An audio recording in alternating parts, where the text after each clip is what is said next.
Analyser quantitativement Kering nous permet de comprendre en date d'aujourd'hui que les compagnies, pareil, même si on s'appelle, on exerce dans le secteur du luxe, ça ne veut pas forcément dire ici que ça ne reste pas un vendeur de vêtements ou un vendeur de chaussures lambda.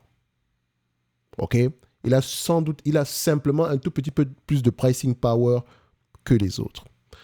Et donc, c'est en ce moment-ci qu'on doit utiliser ce pricing power-là. Mais également, vu qu'on vend des produits qui sont souvent sujets ici aux effets de mode, bah, quand la mode ici, quand on n'est plus à la mode entre parenthèses, eh bien, on doit avoir la capacité de souffrir et revenir au goût du jour. De ce côté-là, moi, je ne suis pas un fashionista et donc je dis toujours une chose et que je laisse les entreprises, voilà, à peu près embaucher à peu près les personnes les mieux adaptées ici pour permettre à Kering ici de présenter ici des pièces qui reviendront au goût du jour. La mode, c'est un éternel recommencement. Donc, je ne m'inquiète pas ici par rapport à la pérennité de Gucci à long terme ou bien des différentes maisons ici de Kering. OK? Donc, maintenant, vu que nous sommes des investisseurs, comment est-ce qu'on peut se comporter face à une compagnie comme Kering? Pour un conservateur, je dirais, même si je n'aime pas le faire sur les vendeurs de vêtements, pourquoi pas normaliser les résultats? Mais il faut faire attention, c'est également une entreprise qui a beaucoup changé entre-temps. Alors, on va un peu rigoler, on va regarder ici Kering. Quelles étaient nos attentes sur Kering il y a très longtemps? Alors, Kering, on était à combien? 366 euros. Alors, il y a de fortes chances que ça prenne en considération un PER de 20, ce genre de choses-là. Or, les prévisions ont complètement changé. La Chine au ralenti, etc. Donc, on se réveille avec la gueule de bois. Bref, un investisseur, quand on fait du stock picking, on apprend. OK? Le marché peut aller dans un sens différent ici. Le plus important, c'est de tirer les leçons derrière. Donc, et je n'ai pas de Kering, hein, de manière générale. Donc, je prends Kering ici. Je regarde à peu près la croissance ici. Et qu'on peut déjà voir que c'est pas quelque chose qui va dans le... C'est pas comme du papier à musique. Ça va en dents de scie ici. Mais Kering a beaucoup changé sur les dernières années. Dans Kering, avant, vous aviez du Puma, ce genre de choses. Aujourd'hui, c'est totalement différent. On est plus orienté vers des produits de luxe, en tout cas, qui rentrent à peu près dans cette définition-là. Quand on regarde la marge brute, elle a augmenté. C'est quand même 73% de marge brute, hein, ne l'oubliez pas. On est presque au niveau des marges brutes qu'on voit sur du Hermès. Mais on a peut-être ici une dépense opérationnelle plus élevée. En termes d'EBITDA ici, on arrive à peu près aux alentours de 30%, mais là, on a une pression de plus en plus élevée. Et donc, la pression des marges provient d'où? Est-ce que c'est parce que le personnel coûte de plus en plus cher? Est-ce que c'est parce qu'on dépense de plus en plus en marketing? Ou bien, comment on dit ça? C'est pas un effet de coût de production de manière générale, mais c'est généralement ces différents éléments-là.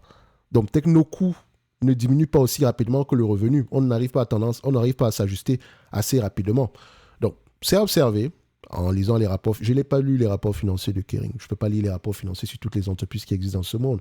Mais quantitativement, on peut en parler. Ensuite, vous avez les net income et les free cash flow. N'oubliez pas que la pandémie a donné beaucoup de faux signaux. Donc, aujourd'hui, quand on compare ces deux entreprises-là, la période de 2020 va être un tout petit peu compliqué, tout ce qu'on a eu à ces niveaux. Donc, maintenant, sur une entreprise comme Kering, qu'est-ce que le management attend? Quelles sont les prévisions du management à long terme? Est-ce que c'est 1 milliard? Sur les 20 dernières années, Kering, c'est au moins 1 milliard 200 de revenus.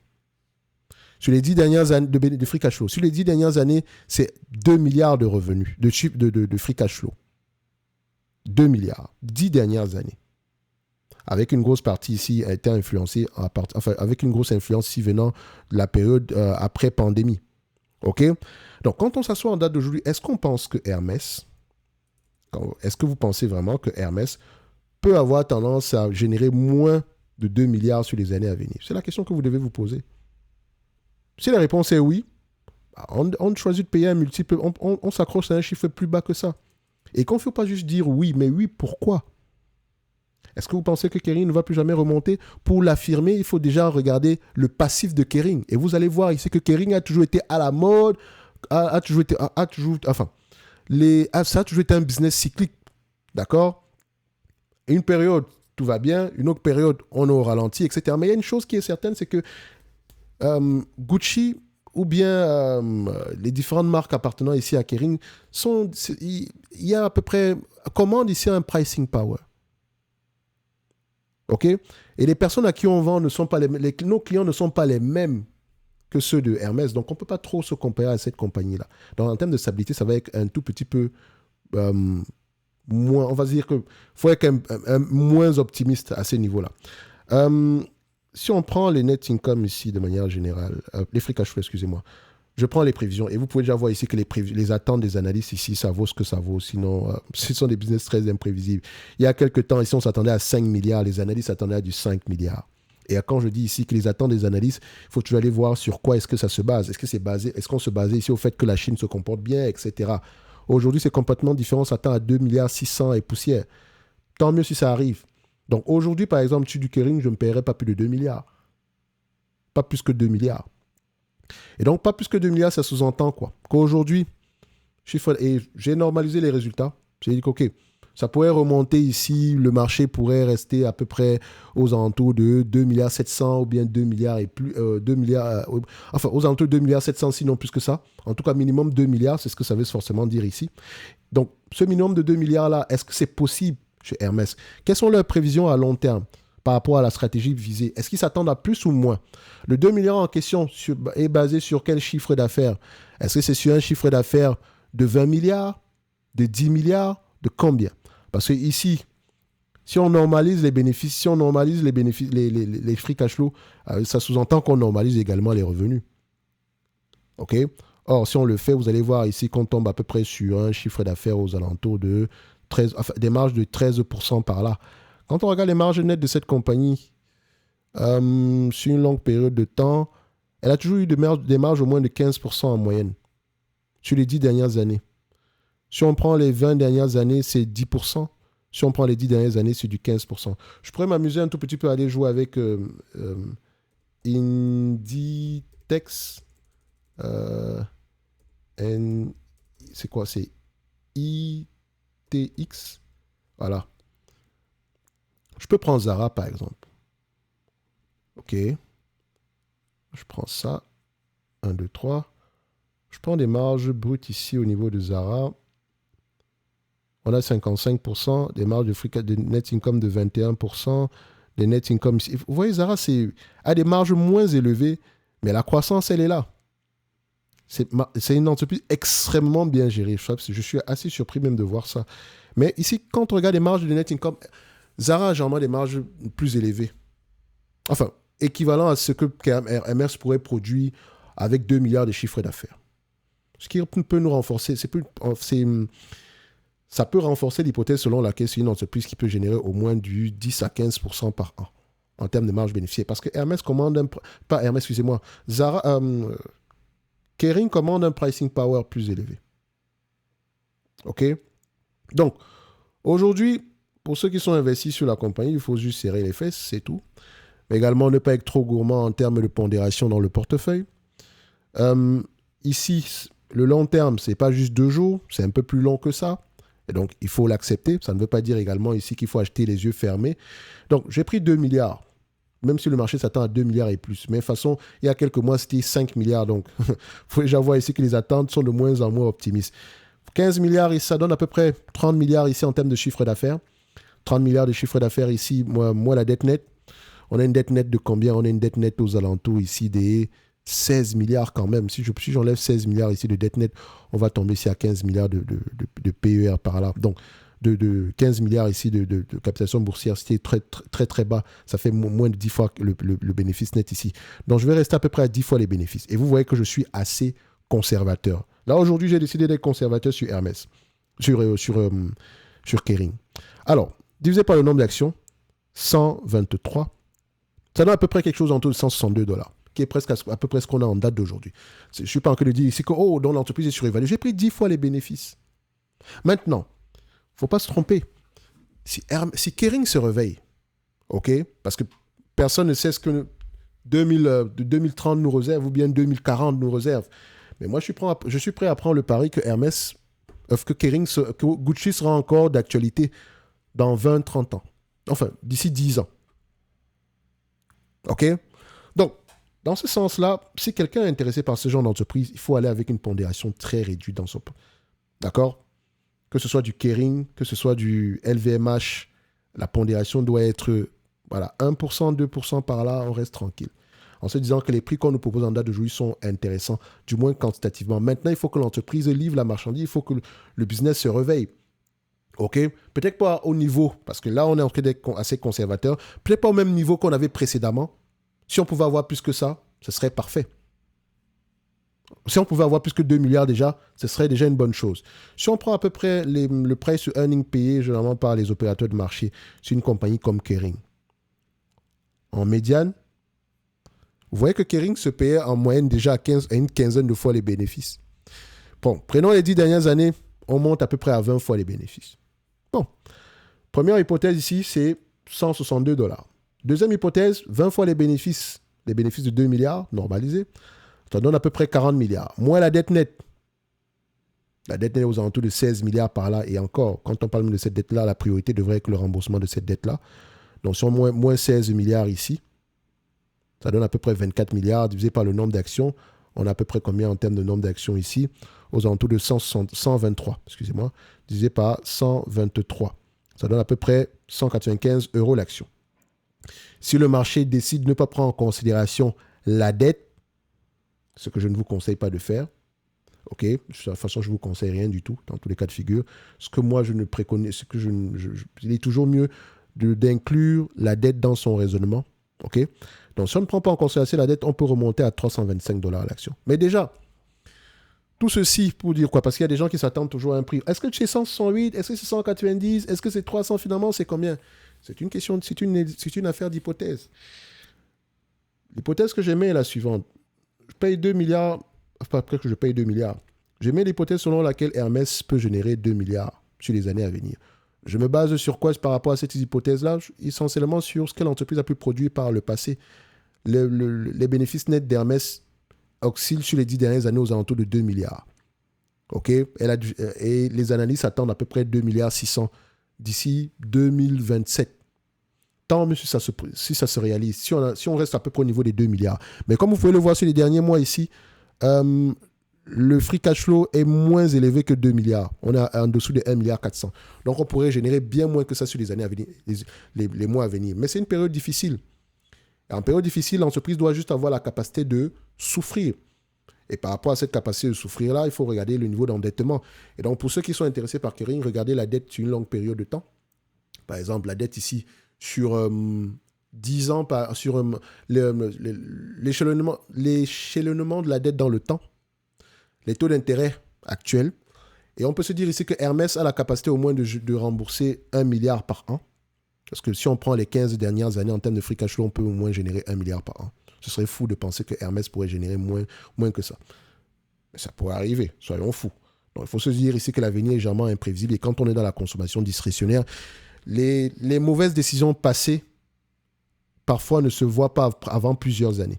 C'est pour ça que c'est l'un des secteurs les plus complexes. Maintenant, vous comprenez pourquoi dans la consommation discrétionnaire, on paye des multiples moins élevés, n'est-ce pas? Donc, il faut faire attention. Donc, Hermès ici, pas Hermès, pourquoi je parle toujours d'Hermès? Kering, on va le prendre à 15 fois les bénéfices. 15 fois les bénéfices, 2 milliards ici.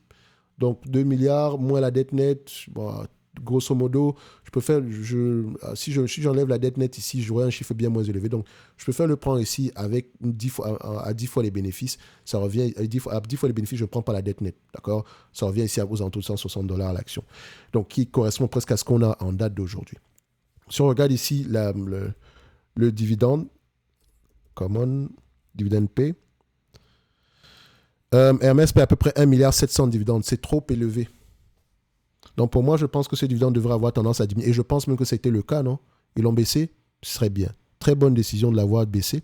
Donc je pense qu'ils vont payer à peu près 6 € de dividendes par là, à 123 millions d'actions. Ça donne à peu près 738 millions, donc c'est en dessous d'1 milliard. Donc si on est situé en dessous d'1 milliard ici, c'est correct. Donc pour ceux qui recherchent un dividende, ceux qui sont à la recherche d'entreprises versant des dividendes ici, Hermès pourrait être intéressante. Okay. Il y a de fortes chances que ce dividende, si tout va, si l'entreprise, si elle arrive si le marché reprend ici, parce que ce n'est pas juste un problème provenant d'Hermès, de Kering, ça vient également du tout l'ensemble du secteur d'activité ici. Donc, On peut se dire ici que ce n'est pas juste un problème spécifique à Kering. LVMH souffre, surtout celles qui sont très implantées en Chine. Les seules exceptions, ce sont des entités comme Hermès, mais Hermès s'adresse à un public différent. C'est pour ça que quand vous allez analyser ce type d'entreprise, il faut toujours aller regarder à quel type de public on s'adresse et quel est le revenu moyen de ces personnes-là de manière générale. Est-ce que le revenu moyen de ces personnes, quelle est la zone géographique où ce revenu moyen-là augmente de plus en plus, histoire de voir où est-ce qu'on a de plus en plus un vivier de clients potentiels. En tout cas, vous êtes là pour le long terme. Le long terme ressemble à ça. OK? Si vous avez acheté du Hermès à 500 € l'action ou à 300 € l'action, écoutez les amis, ce n'est pas la peine de commencer à stresser ou de pleurer. Ça ne veut... D'accord? En date d'aujourd'hui, vous l'avez acheté en connaissance de cause par rapport aux informations que vous avez à cette période-là. L'essentiel, c'est de voir quelles sont les erreurs que vous avez effectuées. Et s'ajuster en conséquence par rapport à ces erreurs-là. Ne pas commencer à se dire que bon, sur Kering, on va avoir peur, etc. Non, c'est ça que ça ressemble à la consommation discrétionnaire. Ce genre de business-là, on ne paye pas des multiples élevés, mais ce serait difficile de le dire quand tout va bien. Je pense que même moi, j'ai dû mettre les 20 à 25 fois les bénéfices de cette compagnie. Parce que le luxe, omnubilé également par cette idée du luxe, je me suis également laissé emporter par la croyance populaire. Histoire de me dire, oh, mais c'est le luxe, ils ont un pricing power, on ferme les yeux. Ah non, c'est fini. Ça n'arrivera plus jamais. Le luxe ici, c'est essentiellement gérer la désirabilité. Et parfois même, la meilleure façon de gérer cette désirabilité-là, c'est d'à peu près avoir une stratégie à la Hermès ou à la Ferrari. Histoire ici, réguler la demande. Donc, réguler l'offre. Donc, la demande doit être plus élevée que l'offre. Or, la stratégie d'Hermès de Kering est totalement différente. Aussi longtemps qu'on aura des clients, on pourra vendre les produits en question parce qu'on les produit en chaîne. Bref, en tout cas, j'espère que Kering va se relever. Je ne sais pas pourquoi je dis Hermès tout le temps, c'est parce que je viens de faire une vidéo sur Hermès et voilà. Donc, on espère que Kering va se relever tantôt. Pour ceux qui ont du Hermès, du Kering ici, excusez-moi, pour le lapsus révélateur encore une fois, pour ceux qui ont du Kering ici, laissez-moi savoir, qu'est-ce que vous pensez du 2 milliards en question? Est-ce que c'est trop optimiste selon vous? Si oui, pourquoi? Les formations qu'il faudrait également rechercher, c'est que dans le marché du luxe, quelle est la marge bénéficiaire moyenne? Parce que cette compagnie n'aura pas des marges bénéficiaires moins élevées que son marché. Ne pourrait pas... Ça serait difficile de le croire parce qu'il faut toujours parler en termes d'hypothèse. Donc, en termes de probabilité, excusez-moi. Donc, on pourra voir ici qu'une entreprise comme Zara a presque le même niveau de marge que Kering. Pourtant, Kering a un pricing power plus élevé. Ça se voit directement avec la marge brute. Mais cette marge brute-là, ils investissent également énormément, soit en marketing ou en dépenses de personnel. C'est pour ça qu'on a des marges à peu près équivalentes à celles qu'on a sur du Zara. Or, Zara commande des prix bien moins élevés. Même si sur Zara, il y a des niveaux de prix. Hein. Il y a des produits qui ont des... Vous pouvez dépenser littéralement parfois $500 ou bien parfois 300 € sur un produit venant de Zara. Pourtant, c'est peut-être également le même prix que vous aurez sur certains produits provenant ici de Kering. Donc, ça dépend. Bref, business compliqué. Donc, sur ce genre d'entreprise, vaut mieux toujours ici aller avec des multiples valorisations très bas. Normaliser les résultats, toujours essayer de comprendre pourquoi est-ce que l'entreprise, qu'est-ce qui rend l'entreprise exceptionnelle. Essayer de comprendre la demande, etc. Et si c'est trop compliqué pour vous, ce genre d'industrie-là, passez à autre chose. Ne tombez pas amoureux de la marque. C'est la leçon qu'on pourra apprendre ici. Il ne faut pas tomber amoureux de la marque. Ne pas se dire que les Gucci, ça se négocie généralement à 500 € à des prix de 1000 € et plus. Donc, voilà, il y a des gens qui seront toujours fous pour payer ce niveau de prix-là. Ces personnes-là, vous avez vu ici que les personnes qui payent pour des produits Gucci sont généralement ici des gens de la classe moyenne. Donc, la clientèle est un peu différente par rapport à ce qu'on pourrait avoir sur du Hermès. Bref. Est-ce que Kering mérite d'avoir une place dans une watchlist? Oui. Pour moi, je pense que ça peut être une entreprise à suivre de manière générale. Donc, je la mettrai ici à 100. On était à combien? C'est 162 $. Je vais le mettre à ça. 2 milliards ici. 10 fois les bénéfices multipliés par 13. Divisé par 123, excusez-moi. 20 milliards. Divisé par 123. J'ai été volontairement conservateur ici. Je dis bien volontairement. Parce que le chiffre d'affaires, je n'en sais rien, je ne sais pas à peu près à quoi va ressembler le free cash flow demain. Donc je prends le 2 milliards ici parce que je pense que, d'accord, le 2 milliards, ce serait le minimum qu'on pourrait avoir sur les années à venir. On pourrait avoir bien plus que ça. Donc c'est pour ça que je mettrais ça à 162 dollars ici. Et c'est pris à 10 fois les bénéfices. Et je rappelle encore une fois qu'à 162 dollars, je mentionne que l'entreprise, le prix affiché ici, c'est 178 en date d'aujourd'hui. Et donc, pour moi, je considère que à ce prix-là, au prix actuel, l'entreprise est intéressante. OK? Mais en termes de pondération dans le portefeuille, soyez prudent. Donc, on va laisser ça comme ça. OK? Et on va se donner rendez-vous sur les prochaines vidéos. En tout cas, laissez-moi savoir ce que vous pensez de cette compagnie-là. Je sais, très dépendante de Gucci, etc. Mais moi, je n'ai jamais considéré que le fait que l'entreprise soit dépendante à une seule marque, c'est un problème.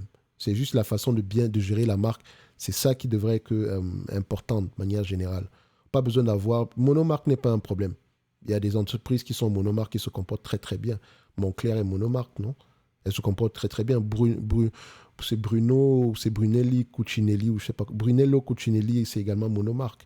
Donc, être monomarque, ce n'est pas un problème. Mais il ne faut pas souvent également... comment on dit ça? Associer Kering et LVMH. Les deux, c'est peut-être du luxe, globalement parlant, mais on ne fait pas la même chose de la même façon. OK? On ne fait pas la même chose de la même façon. Donc, en tout cas, on va laisser ça à ce niveau-là et on va se donner rendez-vous sur la prochaine vidéo. Comme je l'ai dit tantôt, laissez-moi savoir ceux qui ont du Hermès ici, qu'est-ce que vous en pensez. Ceux qui sont pessimistes sur Hermès également, le débat est ouvert. Le plus important ici, c'est d'apprendre et de monter en compétence tous ensemble. Donc, aider ceux qui sont peut-être actionnaires en date d'aujourd'hui. Et s'il vous plaît, ceux qui sont actionnaires sur la compagnie, n'allez pas leur dire « Ouais, mais qui vous a demandé d'acheter l'entreprise à ce prix-là? Il fallait que fou. Maintenant, vous voyez, ah bah, c'est facile de parler après coup. Hein. » C'est très facile. En 2022, combien de personnes auraient pu le dire? Ou en 2021? OK? Donc, on apprend une chose, le luxe, c'est cyclique. Enfin, pas qu'on apprend. Le luxe est cyclique de manière générale depuis très longtemps.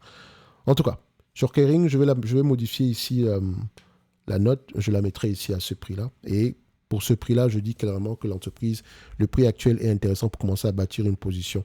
Mais en termes de pondération dans le portefeuille, soyez très gentil. D'accord? Quand je dis très gentil, ça veut dire que ce n'est pas une entreprise sur laquelle on va mettre du 10%, du 5%, même du 3%. 1% me serait déjà assez énorme. Et tout simplement parce qu'on n'est pas sorti de l'auberge. En tout cas, ce n'est que mon avis et non un conseil d'investissement. D'accord? Et en description de la vidéo, vous allez trouver le lien vers la newsletter ainsi que la newsletter qui vous donne accès au club, le club dans lequel j'ai publié une checklist, ok, qui pourrait vous aider ici à mieux analyser des compagnies pareilles. Et vous pouvez également, sur la même page, vous avez à peu près le lien vers la watchlist. Donc la watchlist ici, vous donne accès à vie à cette watchlist-ci, celle que vous avez sous les yeux, avec les objectifs de prix.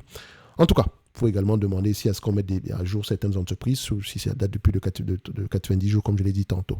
Donc, c'est essentiellement des éléments quantitatifs. Hein. Ça ne veut pas forcément dire que parce que c'est vert qu'on va forcément acheter. Non, non, non. On va toujours se poser la question de savoir quel est le problème derrière. En tout cas, on va se donner rendez-vous sur les prochaines vidéos. Un like, un abonnement, un commentaire, ça fait toujours plaisir. Merci, au revoir.